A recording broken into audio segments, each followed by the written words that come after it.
प्रसन्न होकर प्रकट हुए।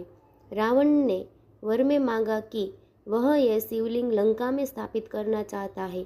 शिवजी ने ये वरदान तो दे दिया, लेकिन एक शर्त रखी कि रास्ते में तुम ये शिवलिंग जहाँ रख दोगे वहीं स्थापित हो जाएगा।